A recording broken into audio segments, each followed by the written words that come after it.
After successfully completing a string of high-end robberies, a very disciplined and elusive jewel thief named Mike finds himself in a bit of a pickle when his fence recruits a reckless replacement, as he believes that Mike has lost his nerve for heisting. As if that wasn't enough, a dogged detective is putting all the pieces together, and Mike is feeling the heat around the corner. It's Crime 101. I'm Ronald Young Jr., and I'm leaving the theater.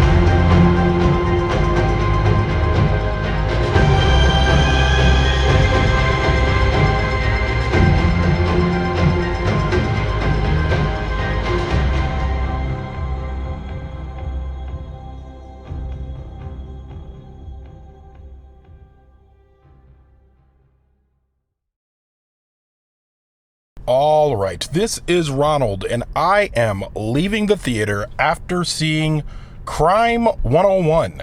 Crime 101. Written and directed by Bart, Layton, starring Chris Hemsworth, Mark Ruffalo, Barry Keoghan, Monica Barbaro, Corey Hawkins, Jennifer Jason Leigh, Nick Nolte, and Halle Berry. And as usual, for a complete listing of the cast and crew, you can check out the link in our show notes. All right, Crime 101. It is a film about a thief who is not a violent thief, but he steals high-end jewelry from high-end people through, I would say, threatened violence, but never actual violence. And this thief is played by Chris Hemsworth. The cop that is in hot pursuit of him is Mark Ruffalo. And it was, I think I was 2/3 of the way through this movie until I saw Chris Hemsworth and Mark Ruffalo in a scene together, and it clicked that this was Thor and the Incredible Hulk that I was looking at, which was a nice little Easter egg to see them together. And then there's Halle Berry, she is an executive at an insurance company. And this is really the convergence of these three storylines, seasoned by appearances from Monica Barbaro and Barry Keoghan as the villain, and Nick Nolte. This is a crime film. And when I think of a crime film, I think of Heat. I believe that is from 1996. Heat is 93, maybe? 95. I was so close. I was circling it. You heard me. When I think of a crime film, I think of Heat. And the reason why is because Heat is a great example of what you could do with a crime film and really how it goes. So typically you have three heists in a good crime film. Three main heists. There might be other crimes that happen, but there are three main heists. There's the one heist that goes fine. There's another heist that is botched, and then there's the final heist in which the climax of the movie is dependent on. Most good crime movies follow this format. If you have more than three heists or three main criminal acts, and typically it's a heist, but if you have more than three heists, typically in one film, there's montages. It's weird. It doesn't really flow with the 3-act structure of a movie. Three heists are good ways to push the plot along and keep things moving.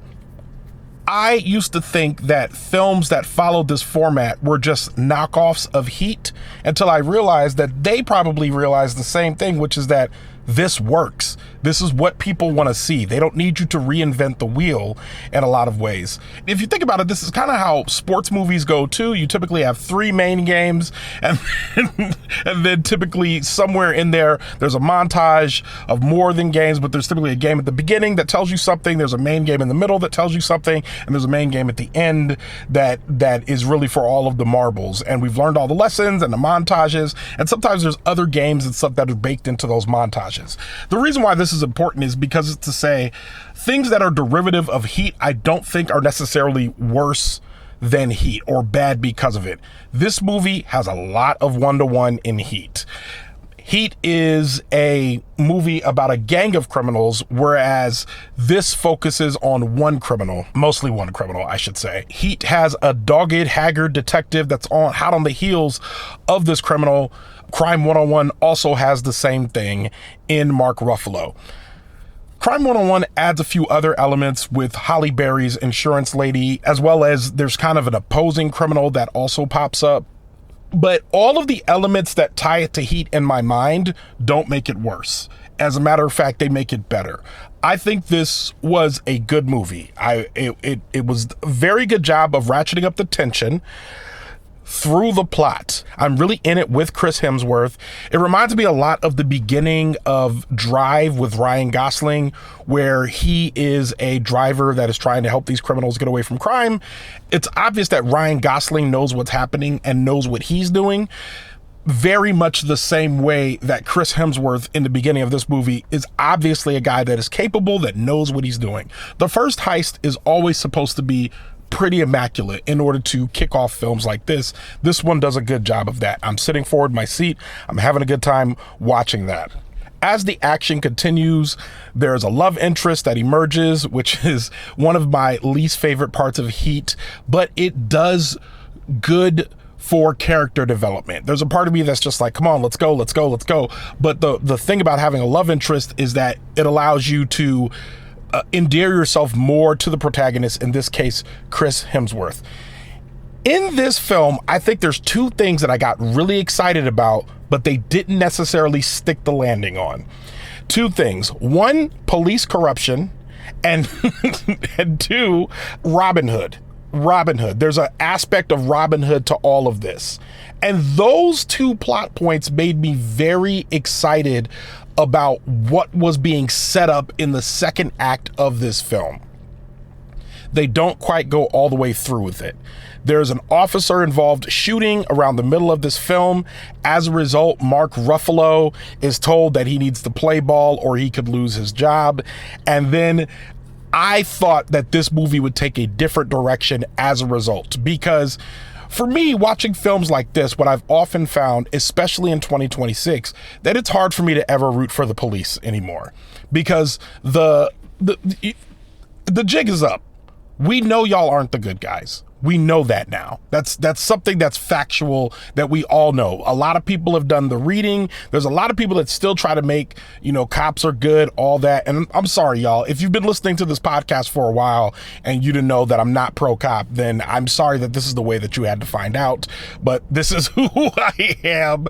I just don't trust the cops. I won't talk to them. None of that. It's hard for me to go back and watch reruns of Law & Order SVU without thinking about the cases from the perspective of the people being investigated. Of course, you pulled out an investigative unit that does all of this work to take down crime, but you have to make the criminals the worst of the worst. Otherwise, you never notice that this entire division is a little bit corrupt. I'm looking at you, Elliot Stabler, and you too, Olivia Benson. I'm saying all that to say, when I watch a film like this, I always wonder, are they going to be honest about the cops? Are we going to talk about closing cases, CompStat, the pressure that it takes for them to not do good police work? And they do in this film. That's why I immediately got excited, because one of the obstacles that Mark Ruffalo is up against in trying to solve this crime is his boss. his own colleagues who are all just like, we just want to close the case. What's the easiest path to closing the case? And for me, that always means that we are going to, whatever it takes, whatever the most obvious choice is, we're going to go for that because that gives us the bigger closure rate, which is one of my biggest gripes with the police. I think The Wire, the TV show The Wire, does a very good job of covering this. I believe it is in season 3. It may be in season 4, but I think it's in season 3. So it might even be in season 2. I don't know. It's the one where they talk about CompStat a lot. I think it's season 3. Somebody go check. Anyway, I'm saying all that to say, as they bring this up and as this becomes more of the main plot, I got excited thinking, oh, great. This is a film that is not on the side of cops. It's not saying that cops are the good guys. We got to catch this thief who is the bad guy. It is more morally gray there because I think in a lot of ways, a thief that is stealing items that are insured is a good thief. It's one of the greatest things that you could do because the fact that rich folks can insure their items and get paid for being robbed is also it's another way that and especially these insurance companies that are charging these high premiums, it's crookedness all the way to the top, but they are allowed to be legal about it. So this movie is making some sort of attempt to subvert that. The problem is it doesn't quite stick the landing. When it gets to the end, I am mostly satisfied, but it doesn't quite do exactly what I want it to do towards the end, which is why my rating won't be as high as I expected it to be when I was sitting in my seat. The last thing I want to say is that the acting in this movie is very good. Every single actor that showed up clocked in. Everyone clocked in. Monica Barbaro clocked in. Barry Keoghan clocked in. Halle Berry clocked in. More on her in a second. Chris Hemsworth clocked in. Mark Ruffalo clocked in. They all did what they are good at. And the more I see Chris Hemsworth, the more I believe that he should be getting more. He should be getting bigger roles. He should be getting more dramatic roles. He should be getting more Oscars-y roles. I think this is his time to shine. I think that he is every bit as good as his colleagues. I like that he is not nearly as smug as Robert Downey Jr. is in every role that he takes. He plays a very specific role in this film that I really enjoyed watching. He's very evasive. He doesn't look people in the eye, but it's very subtle and something that you don't notice because it's Chris Hemsworth until someone points it out. And then I couldn't stop saying, like, yeah, he is very evasive. It does play nervous very well. It's doing well in this film, even though he's supposed to be this like slick criminal who knows exactly what he's doing. He does a good job. Mark Ruffalo, Haggard, great. That's what he does now. He does a lot of Haggard. I have not watched Task yet, the show on HBO, but I'll bet you he's Haggard in it. I'm going to go watch it. This is a man that does not shave. He's down for the cause. I love Mark Ruffalo. He showed up, but I want to make sure I give some time to my girl, Halle Berry. Oh, Halle Berry. I'm so glad to see you in a film like this in 2026. I'm so glad to have watched you span my entire life with your career. She is very good in this film. She has to do multiple things. She has to be a woman in a workplace, in a boys club. She also has to be capable. She also has to be good looking, but she also has to be aging, which is like for someone to actually lean into that, to be in Hollywood and leaning into the fact that you are aging while still remaining beautiful is a tight rope to walk, especially for women that have to work in this industry right now. It means a lot of things. Halle Berry doesn't shy away from this. It makes me think about her entire career, how Halle Berry has never been afraid of looking sweaty. She's never been afraid of running around, being punched. Like, she's never just been afraid of anything physical or meaty in a role. She is a true actor. I was so happy to see her in this film. I really enjoyed her. And it felt refreshing to see her. It made me think about all of the starlets of the 90s and early 2000s. Julia Roberts. Okay, I really was only thinking about Julia Roberts. But the point is, Halle Berry does a great job in this film. It's a good movie. It's a very, very good movie. This movie could have been great. This could have been 4.5 stars, 4.75, even 5-star. It had the potential to be it. However, it's not a complete movie. There are storylines that don't really wrap up towards the end. There's some parts that are very unsatisfying towards the very, very end of the film. And I want to say, we're talking in the last 10% of the movie, very, very unsatisfying. However, the rest of it really, really worked. And for that reason, with all of that being said, I give this movie a 3.75. 3.75. Not quite a 4. I think that another version of this movie is at least a 4, and another version of this movie is well above a 4.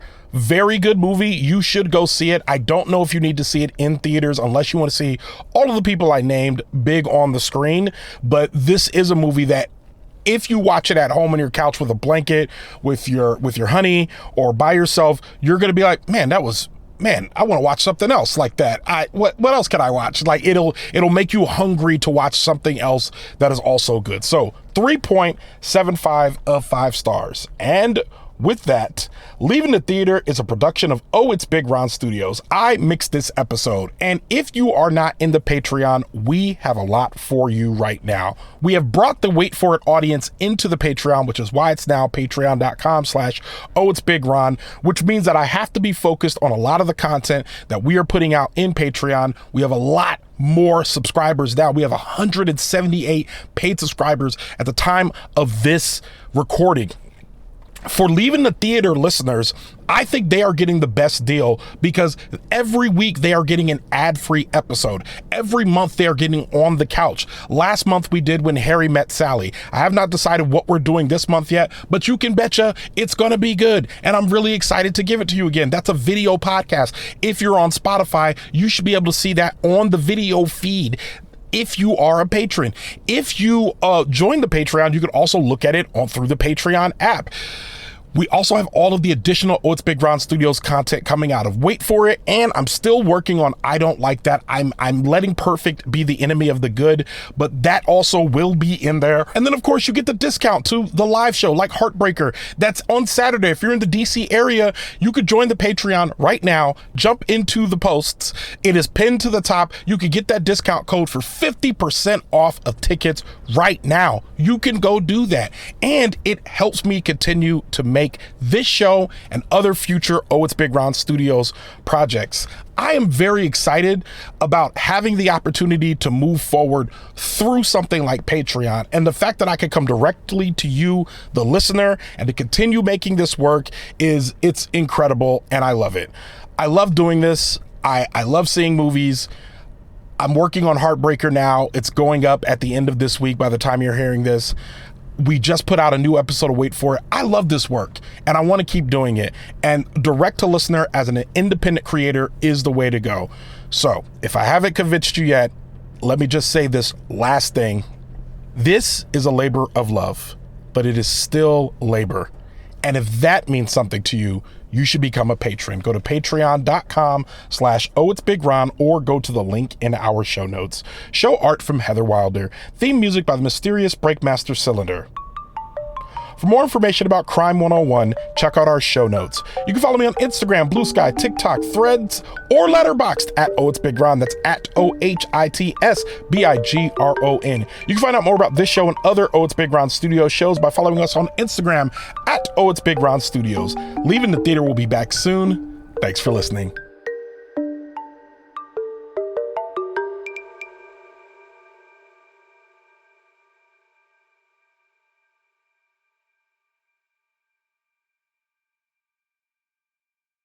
I'm Ronald Young Jr., and I'm Halle Berry. Oh, Halle Berry.